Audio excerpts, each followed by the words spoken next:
CSK அணிக்கு கடைசியாக ஒரு வாய்ப்பு இருக்குது. இந்த வாய்ப்பை பயன்படுத்தினா கண்டிப்பாக சிஎஸ்கே அணி உள்ளே போகிறதுக்கான வாய்ப்புகள் அதிகமாக இருக்குது. ஸோ அடுத்து இருக்கக்கூடிய 6 போட்டிகளில் சிஎஸ்கே அணி 6லுமே வெற்றி பெற்றால் பிளே ஆஃபுக்கு போகிறதுக்கான வாய்ப்பு இருக்குது. மொத்தம் டீமுடைய பாயிண்ட் வந்து 16 பாயிண்ட் இருந்தால் பிளே ஆஃப்ஸ்க்கு வந்து எலிஜிபிள் ஆவாங்க. ஸோ அந்த 16 பாயிண்ட் தாண்டி ரன் ரேட்டு ரொம்பவே முக்கியம். அடுத்து ஆறக்கூடிய 6 போட்டிகளிலும் சிஎஸ்கேவுடைய ரன் ரேட் கண்டிப்பாக ரொம்பவே ப்ளஸ் ஆகிருக்கணும்.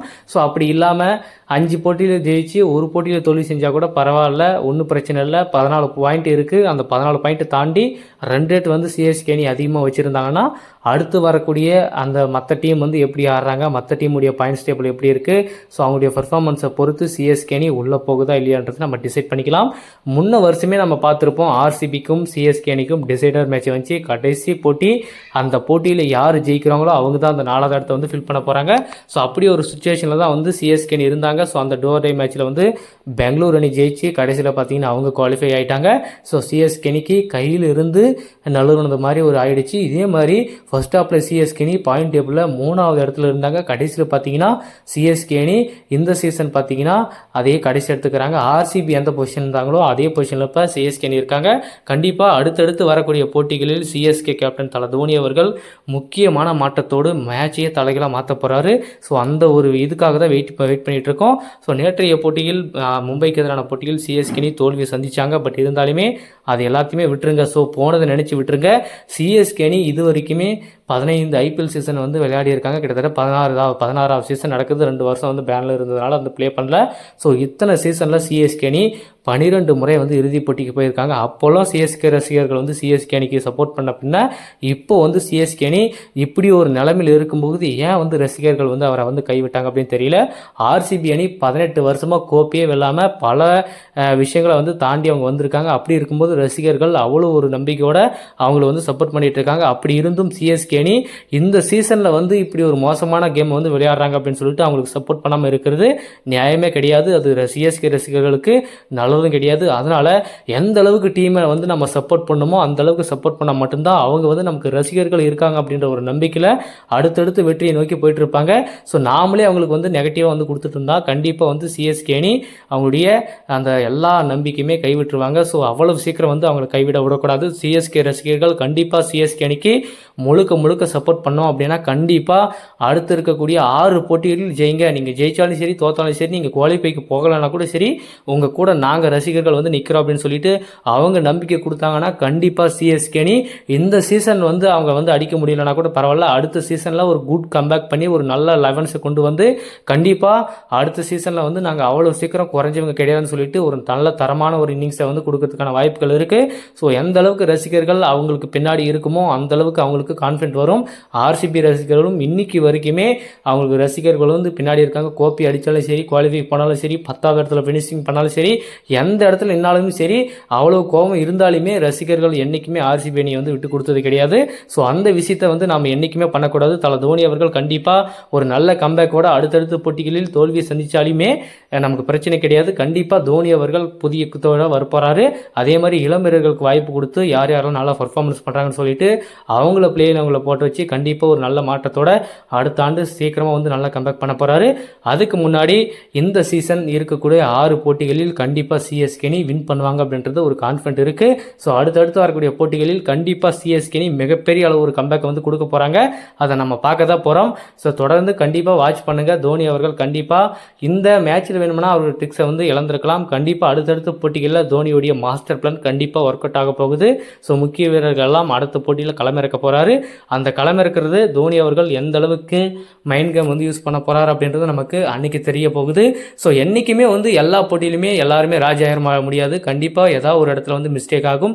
ஸோ அந்த மிஸ்டேக் வந்து என்னன்றது திருத்திக்கிட்டு அடுத்தடுத்து நம்ம ஒரு முக்கியமான மாற்றத்தை கொண்டு போனால் மட்டும்தான் அடுத்தடுத்து கிரிக்கெட்டை நம்ம வந்து லேர்ன் பண்ணிக்க முடியும். ஸோ அப்படி இருக்கும்போது தல தோனி அவர்கள் இந்த மாதிரி நிறைய விஷயங்கள் வந்து பார்த்துருக்காருங்க. இன்டர்நேஷ்னல் டொமஸ்டிக் எல்லா இடத்துலையுமே பார்த்துருக்காரு. ஸோ அதனால் தோனி அவர்களுக்கு இந்த ஒரு சுச்சுவேஷன் அவ்வளோ ஒரு ப்ரெஷரான வந்து கண்டிப்பாக அவர் வந்து எடுத்துக்க மாட்டார். கண்டிப்பாக அடுத்தடுத்த போட்டியில் நல்ல பெர்ஃபார்மன்ஸ் கொடுப்பாருன்றது ஒரு எதிர்பார்ப்பாக இருக்குது. ஸோ ரசிகர்கள் நாம் அவன் என்றைக்குமே வந்து கைவிட்டக்கூடாது. அடுத்தடுத்து வரக்கூடிய போட்டிகளில் கண்டிப்பாக சிஎஸ்கே அணிக்கு நம்ம சப்போர்ட் பண்ணி ஆகணும். சப்போர்ட் பண்ணால் கண்டிப்பாக சிஎஸ்கே அணி ஒரு நல்ல கேமை வந்து ஃபினிஷிங் பண்ணிட்டு போவாங்க அப்படின்றது ஒரு நம்பிக்கையாக இருக்குது. உள்ளே போகலான்னா கூட பரவாயில்ல, நாங்கள் இருக்கோம், மற்ற இருக்கிற மேட்சில் எல்லாருக்குமே யங்ஸ்டர்ஸ் வாய்ப்பு கொடுத்து நிறைய வீரர்களை வந்து உருவாக்குங்க அப்படின்னு சொல்லி நம்ம சப்போர்ட் பண்ணால் கண்டிப்பாக தல தோனி அவர்கள் ஒரு நல்ல வந்து கேம் எடுத்துகிட்டு போவார். ஸோ நம்ம பார்ப்போம் என்ன நடக்க போகுது அப்படின்றத. இன்னைக்கு நடக்கக்கூடிய போட்டி கேகேஆர் வர்சஸ் குஜராத் டைட்டன்ஸ். இன்னைக்கு ரொம்பவே முக்கியமான போட்டி கேகேஆர் அணிக்குன்னு கூட நம்ம சொல்லலாம். ஸோ ரெண்டு டீமுமே ஐபிஎல்ல செம்மையாக பர்ஃபார்மன்ஸ் பண்ணிட்டு வந்துருக்காரு. இந்த 2025 கேகேஆர் அணிக்கு புதிய கேப்டனாக அஜிங்கிய ரஹானே வந்து நியமிச்சாங்க. ஸோ டிஃபெண்டிங் சாம்பியன் முன்ன 2024 சீசனில் கேகேஆர் அணி ஸ்ரேயஸ் ஐயர் தலைமையில் கோப்பையை தட்டி தூக்குனாங்க. ஸோ இது மிகப்பெரிய ஒரு அளவு வந்து நல்லா போனது. ஸோ அதே ஒரு கம்பேக் கூட கேகேஆர் அணி நியூ கேப்டன் அறிவித்து கண்டிப்பாக இந்த சீசன் ஒரு வெற்றிகரமான சீசனாக எடுத்துகிட்டு போவாங்க அப்படின்னு எதிர்பார்த்துட்டு இருந்த நிலையில் ஸோ தொடர்ச்சியான தோல்வி தொடர்ச்சியான வெற்றி இந்த மாதிரி நிறைய ட்விஸ்ட்டை தாண்டி இன்னைக்கு 7 போட்டி ஆடி இருக்காங்க, 7க்கு 3 ஜெயிச்சிருக்காங்க. ஸோ இன்னைக்கு நடக்கக்கூடிய போட்டி ரொம்ப ரொம்ப முக்கியமான போட்டி. குஜராத் அணி இப்போ டாப்பில் இருக்காங்க. ஸோ அவங்க ஜெயிச்சாங்கன்னா அடுத்தடுத்து வந்து பிளே ஆஃபுக்கு போகிறதுக்கான வந்து வாய்ப்பை வந்து பிரகாசமாக்கிடுவாங்க. ஸோ கண்டிப்பாக இன்றைக்கி குஜராத் அணியை வந்து கேகேஆர் அணி வீழ்த்தியாகணும் அப்படின்ற ஒரு சுச்சுவேஷனில் இருக்காங்க. இன்றைக்கி ஜெயிச்சா பாயிண்ட் டேபிளில் நிறைய மாற்றங்கள் இருக்கும். அப்படி வந்து குஜராத் டைட்டன்ஸ் அணி ஜெயிச்சா டேரெக்டாக வந்து அவங்களுடைய ஃபஸ்ட் பிளேஸில் வந்து க்ளோஸ் பண்ணாமல் அப்படியே ஓப்பன்லேயே வச்சுருக்க மாட்டாங்க. ஸோ அதனால் வந்து கண்டிப்பாக இன்றைக்கி கேகேஆர் அணிக்கு ரொம்ப ரொம்ப ரொம்ப ரொம்ப முக்கியமான போட்டி. ஸோ இன்றைக்கி அவங்களுடைய பிளேயிங் லெவன் வந்து அஜிங்கிய ரஹானே எப்படி எடுத்துகிட்டு வர போகிறாரு.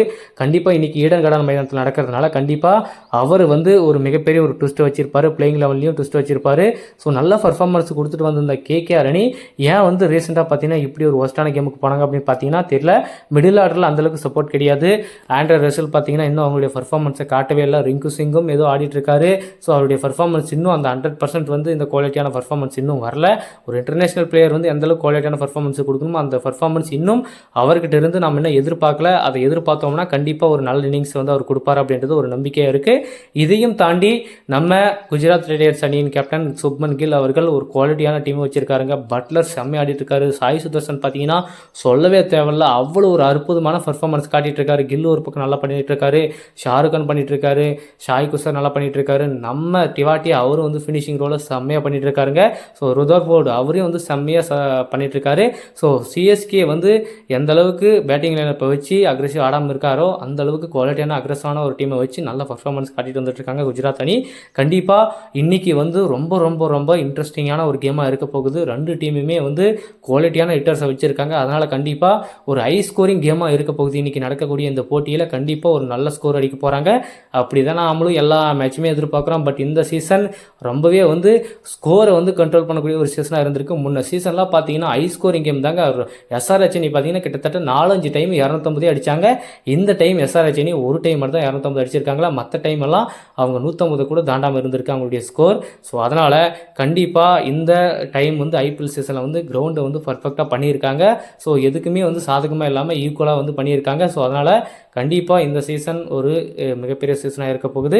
கேகேஆர் வர்சஸ் குஜராத் டைட்டன்ஸ் அணியின் போட்டியில் யார் ஜெயிக்க போகிறாங்க, யார் பக்கம் ஸ்ட்ராங்கான ஒரு பிளேயிங் லெவன் இருக்குது அப்படின்றது நம்ம அடுத்தடுத்த அப்டேட்டில் நம்ம பார்க்கலாம்.